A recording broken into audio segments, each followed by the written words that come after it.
Excise commissioner Pankaj Kumar Sharma ने शहरी इलाकों में डिपार्टमेंटल स्टोर पर बियर और दीगर रेडी टू ड्रिंक मशरूबात की दस्तयाबी की दफ़ा करते हुए कहा कि ये कदम आला मवाद से कम मवाद बेज़रर अल्कोहल की तरफ मुंतकिली के हवाले अफजाई के लिए पॉलिसी इक़दाम का हिस्सा है। वादी कश्मीर में मुख्तलिफ समाजी, तैलीमी और मजहबी तंजीमों के एक ग्रुप ने जम्मू कश्मीर इंतज़ामिया के डिपार्टमेंटल स्टोर्स में बियर और दीगर रेडी टू ड्रिंक मशरूबात की फ़रोख्त की इजाज़त देने के फैसले की मज़म्मत की थी। इत्तलात के मुताबिक इस्लामी तंजीम ने एक बयान में कहा कि इस फैसले से मुस्लिम कम्युनिटी के जज्बात को ठेस पहुंचती है। दूसरी ओर शराब माफिया के एक्शन के आगाज के बाद जम्मू कश्मीर में तिजारत पर कंट्रोल हासिल करने के इल्जामात को मुस्तरद करते हुए एक आला अफसर ने कहा कि शराब की दुकानों के लिए शराब 100% लाइसेंस मरकज के ज़ेर इंतजाम इलाके के डोमिसाइल को जारी 217 करोड़ किए गए हैं। वसूली इस साल के बुलंद तरीन सतह को छू रही है।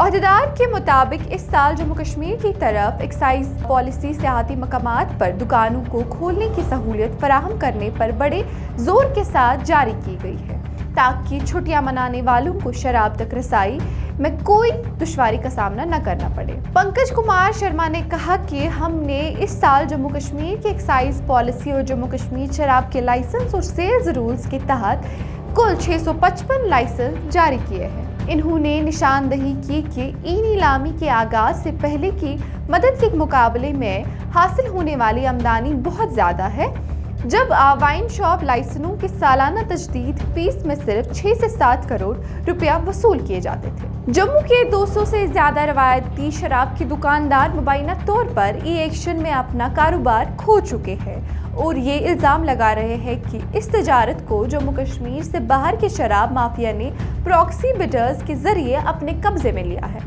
ताहम पंकज शर्मा ने कहा कि किसी भी गलत काम की कोई गुंजाइश नहीं है और ई नीलामी एक शफाफ तरीके से की गई थी क्योंकि दुकानों की ई नीलामी और नीलामी पोर्टल जेके बैंक के जरिए एक थर्ड पार्टी नोडल एजेंसी की तौर पर चल रहा है। इन्होंने मजीद कहा कि गुज़िश्ता चंद सालों के दौरान मजमूई तौर पर मासूलात की वसूली में खातिर खवा इजाफा हुआ है। इससे पहले सालाना हदफ जिसे हम एक्साइज में हासिल करते थे 1200 से 1300 करोड़ रुपए थे।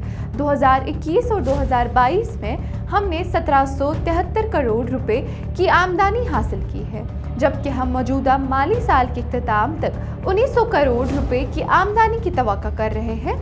कमिश्नर ने कहा कि इस साल सितंबर तक 919 करोड़ रुपए से ज्यादा की वसूली हुई है। इन्होंने कहा कि जम्मू कश्मीर की आबो हवा और मौसमी हालात इसे हिंदुस्तान की बेहतरीन बियर बनाने के लिए मुनफरद बनाती है, जिसे मुल्क के मुख्तलिफ हिस्सों और बैरून मुल्क भेजा जाता है।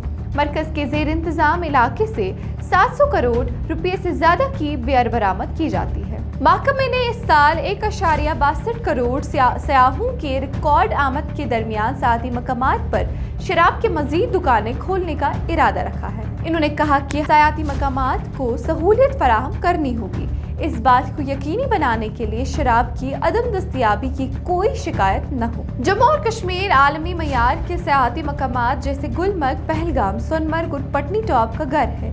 जहां तक सयाती मकामात का ताल्लुक है, हम बहुत कम लिबरल है और हम इन लोगों को सहूलियत फराहम करने के लिए तैयार है जो ऐसे मकामात पर शराब के लाइसेंस चाहते हैं